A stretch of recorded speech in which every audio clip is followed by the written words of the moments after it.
C'est mardi et c'est l'heure des informations. Ravi de vous retrouver pour cette session d'information. Au sommet de cette édition, nous parlerons d'évangélisation avec le Centre international de mission, d'intercession et de délivrance CIMIDI qui s'est rendu à Tampuy afin de prêcher l'évangile de Christ aux habitants de ce quartier. Un élément à suivre dans cette édition. Mesdames, Mesdemoiselles, Messieurs, bonsoir. Merci donc de nous retrouver. De l'appétit pour vous qui êtes à table. Sans transition aucune, du 3 au 4 février dernier, le Centre international de mission, d'intercession et de délivrance CIMIDI s'est rendu dans le quartier Tampuy afin de prêcher l'évangile de Christ aux habitants du dit quartier. Plusieurs milliers de personnes ont donné leur vie au Seigneur et de nombreuses vies ont été restaurées. Les détails avec Nathalie Wedrogo, Moïse Kinda. Jésus vous aime.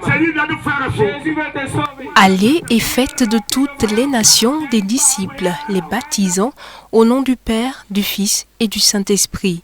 C'est en obéissance à cette parole du Seigneur que le Centre international de mission, d'intercession et de délivrance CIMIDI a organisé une campagne d'évangélisation à son annexe à Tampuy.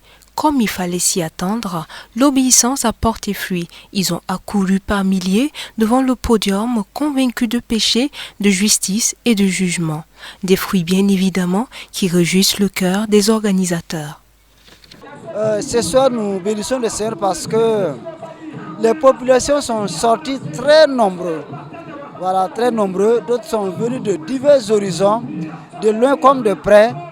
Et ce qui nous réjouit ce soir, le cœur, c'est vraiment les gens, beaucoup de personnes qui ont accepté de recevoir le Seigneur Jésus-Christ comme leur Seigneur et Sauveur personnel. Nous pouvons estimer à environ 2000 personnes parce que hier soir et ce soir, nous avons environ 1400 personnes.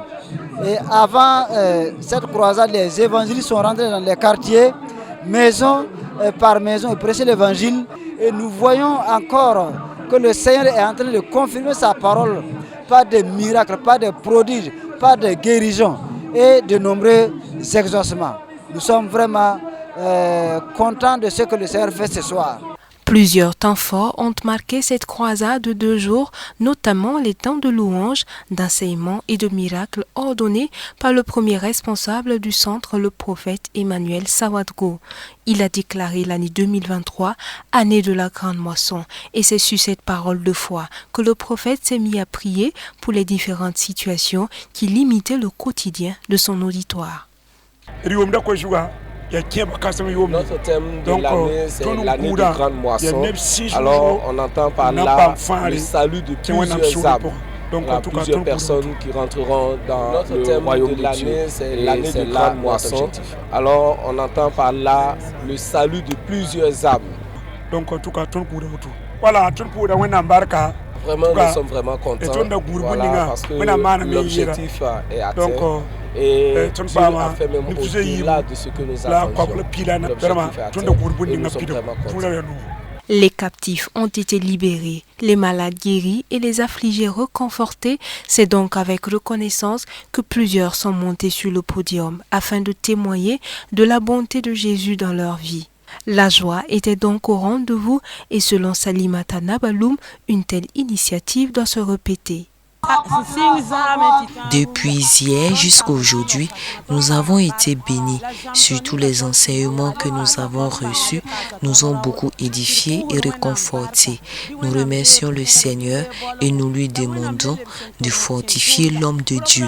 De tels programmes doivent se répéter parce que les âmes ont été sauvées. Il y a une prochaine destination. Rendez-vous est pris du 10 au 11 février 2023 à la cité de Basenko.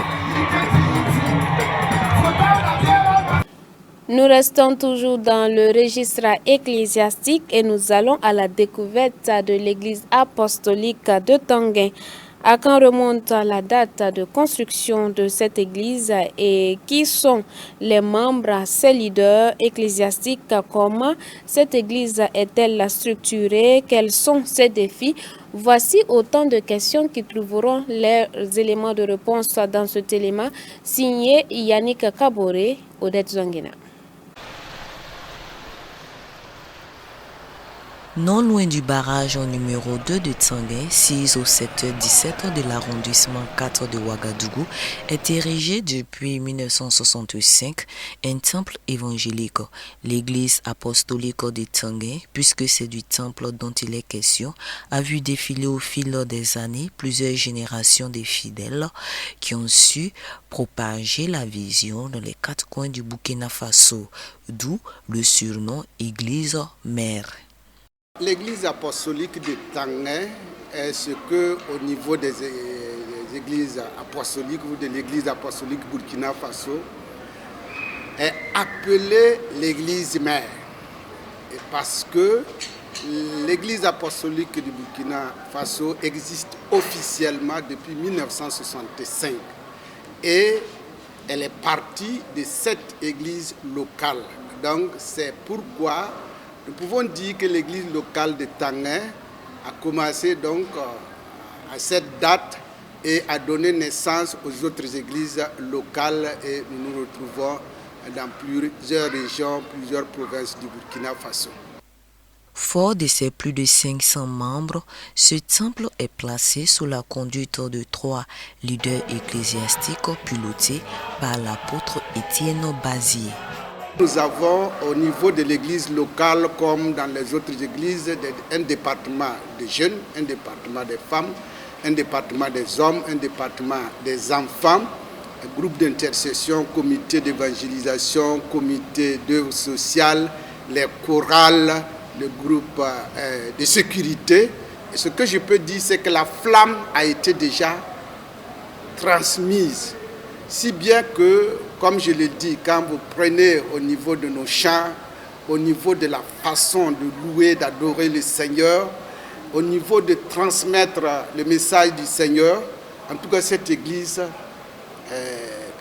quand même est une référence.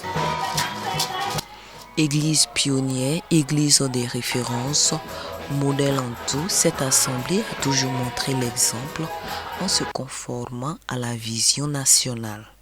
Vous avez entendu parler de la décennie de la mission. Nous sommes lancés dans un programme d'évangélisation de témoignages sur les 10 ans 2020 à 2030.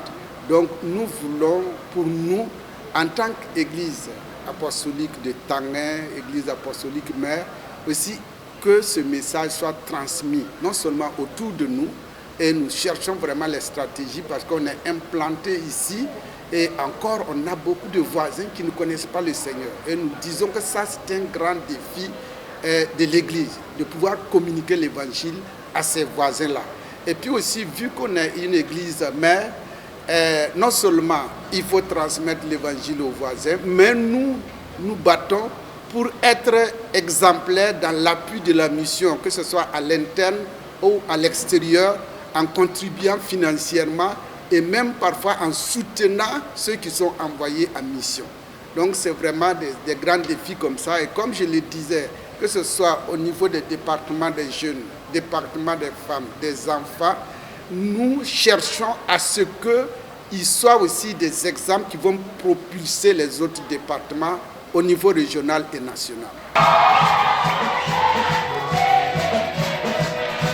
Outre le domaine spirituel, l'Église intervient dans le domaine socio-économique, notamment à travers la prise en charge des personnes défavorisées.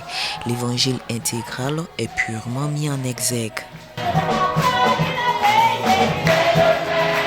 On fait des formations, activités génératrices de revenus, agriculture, élevage, et aussi, comme on l'a dit, nous avons mis en place le long du mur là des boutiques. Et c'est certains de nos frères et sœurs qui sont bénéficiaires de cela pour quand même mener des activités génératrices de revenus. Donc c'est pour dire que l'évangile que nous apportons, c'est de dire que l'homme puisse se prendre en charge lui-même couvrir ses besoins et faire les bonnes œuvres que le Seigneur a préparées d'avance pour que nous les pratiquions. Donc on peut dire qu'on a beaucoup de personnes qui s'auto-emploient et qui quand même soutiennent l'Église.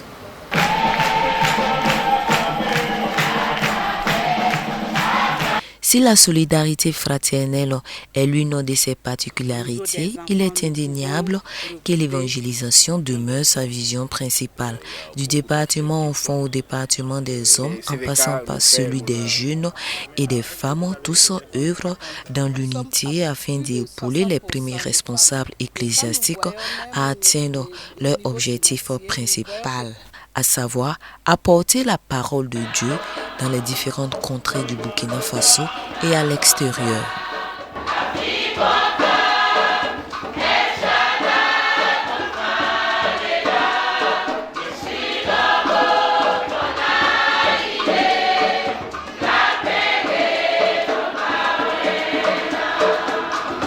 Voilà donc en marge au direct du 12 février 2023 dans cette assemblée de l'église apostolique de Tanguin. C'est à présent au tour du département des hommes de dépeindre leur structure. Interview réalisée par Odette Zwangena, Yannick Kabore. Alors, le mouvement des hommes regroupe l'ensemble des hommes de l'église à partir de 45 ans jusqu'à Olara. Alors c'est un département qui s'occupe de l'édification des hommes. Il y a beaucoup d'objectifs. L'objectif principal, c'est d'unir les hommes, voilà, pour renforcer la cohésion au sein des membres. Ensuite, venir en aide aux différents membres de l'Église. Voilà, donc nous avons beaucoup d'activités. Nous visitons les veuves, nous les soutenons. Nous visitons les malades, nous les soutenons. Nous visitons également ceux... ça veut dire que nous sommes chargés du suivi, en quelque sorte, de tous les membres. S'il y a un membre qui fait 2-3 dimanches sans venir, on est obligé d'aller vers lui, voilà, pour connaître le problème, voilà, afin de s'édifier, quoi. Voilà, pour pouvoir tenir ferme dans la foi. Donc, nous avons des journées aussi au cours de laquelle nous organisons des séances de contrôle, la tension artérielle, le poids, la glycémie. Voilà. Nous organisons aussi des conférences à l'intention des membres de l'Église, voilà, pour édifier le corps de Christ. Il y a des visites aussi aux différentes églises sœurs, voilà, pour s'édifier mutuellement. Voilà. Et vos départements existent depuis combien de temps?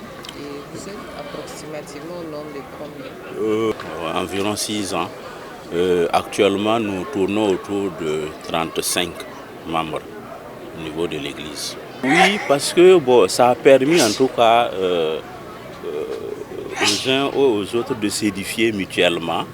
Voilà, nous nous rendons visite. Nous prions chaque fois les uns pour les autres. En tout cas, ça a renforcé la cohésion au sein des membres. Et ça fait que tous les hommes se connaissent, ils se fréquentent. Voilà, et on échange beaucoup d'idées entre nous. Et nous allons en Mauritanie pour ouvrir la page de l'actualité hors de chez nous à travers son pinceau. Seb Toussaint entend sortir de l'ombre les zones défavorisées du continent africain ou donner la parole aux laissés pour compte grâce au FREX. Le muraliste franco-britannique Seb Toussaint couvre de blanc le mur d'une baraque qui sera ensuite départagée de larges espaces bleus et roses layettes. Il y inscrira en arabe le mot avenir. L'artiste de 35 ans a posé ses pinceaux à Zatar, quartier défavorisé de Nouakchott, la capitale mauritanienne. Depuis 10 ans, il parcourt le monde. Son objectif, sortir de l'ombre les zones défavorisées grâce aux fresques. J'étais surpris dans certains pays de voir que le projet dans le quartier a attiré des artistes qui sont venus dans le quartier pour par exemple tourner un clip de musique ou pour faire un défilé de mode et donc mettre un coup de projecteur sur un quartier dont on ne parle jamais. Il y a eu des street art tours, donc des tours du quartier avec un groupe de touristes curieux d'art qui s'est organisé par exemple dans un camp de réfugiés en Palestine, ou alors la municipalité à Katmandou qui a promis d'injecter de l'argent pour réparer des toits parce qu'on a mis un coup de projecteur sur un quartier qui était un petit peu oublié en fait. Palestine, Népal, Mauritanie et autres, Seb Toussaint calcule avoir essaimé 222 apostrophes polychromes à travers le monde et considère ces fresques comme un petit rayon de soleil pour des localités plongées dans l'oubli. Ce que je peux apporter, c'est déjà de la couleur dans un environnement où il y en a très peu, donc c'est toujours ça. Et puis également, je crois que c'est des rencontres enrichissantes, tant pour moi d'apprendre sur les cultures locales, mais aussi pour les gens de rencontrer un étranger également. C'est le projet Share the World, inspiré en partie, dit-il, par les épreuves de sa grand-mère pendant la Seconde Guerre mondiale en Normandie. Alerté sur le sort des populations marginalisées, engagement salué par les bénéficiaires. Ils sont venus pour mettre en lumière notre situation, notamment celle des jeunes et leur avenir. Nous avions quelques soupçons sur leur présence, mais très tôt, nous avons compris qu'ils étaient motivés par de bonnes intentions. Ils font du bon travail qui donne de la couleur au quartier et ils s'intègrent rapidement. Mais le métier n'est toujours pas sans danger. Un membre de son équipe a été pris en otage pendant 24 heures et relâché contre rançon en Côte d'Ivoire. Et puis en France, journée de grande mobilisation ce mardi contre les réformes des retraités alors que le projet de loi commence à être débattu à l'Assemblée nationale. Des dizaines de milliers de Français étaient dans la rue ce mardi pour protester contre la réforme des retraites et sa principale mesure, le recul de l'âge de départ à 64 ans.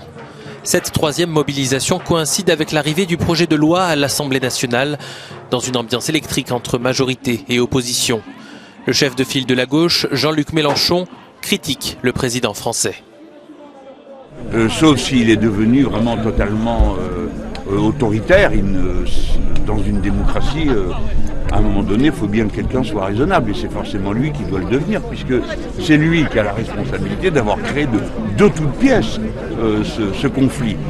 La grève touche les secteurs de l'énergie, de l'éducation et des transports et certains usagers soutiennent le mouvement. On doit se mobiliser quand même. Parce que là, je pense qu'on est dans une crise, ça c'est mondial, c'est même pas la France ou la Suisse ou l'Allemagne, c'est mondial. Après, c'est la période post-Covid, quoi. Donc, vu les conditions aussi, le problème d'énergie, donc il y en a beaucoup de choses à dire. Toutefois, moins de personnes se sont déclarées grévistes ce mardi par rapport aux deux précédentes mobilisations en raison notamment des vacances scolaires dans plusieurs régions. Les syndicats appellent à une nouvelle mobilisation le 11 février. Arrêtez et respirez. Le président israélien Herzog demande la suspension de la réforme judiciaire en Israël. Sa déclaration pourrait être résumée en 3 mots. Arrêter et respirer. Dans une déclaration dimanche soir, le président Yitzhak Herzog a demandé au gouvernement de suspendre le projet de réforme judiciaire.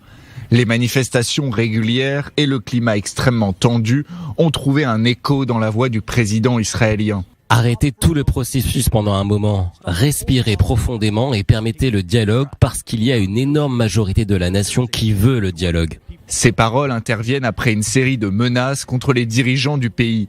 Particulièrement retentissant, un commentaire d'un ancien pilote de l'armée de l'air israélienne sonnant comme un appel au meurtre du Premier ministre Benjamin Netanyahou.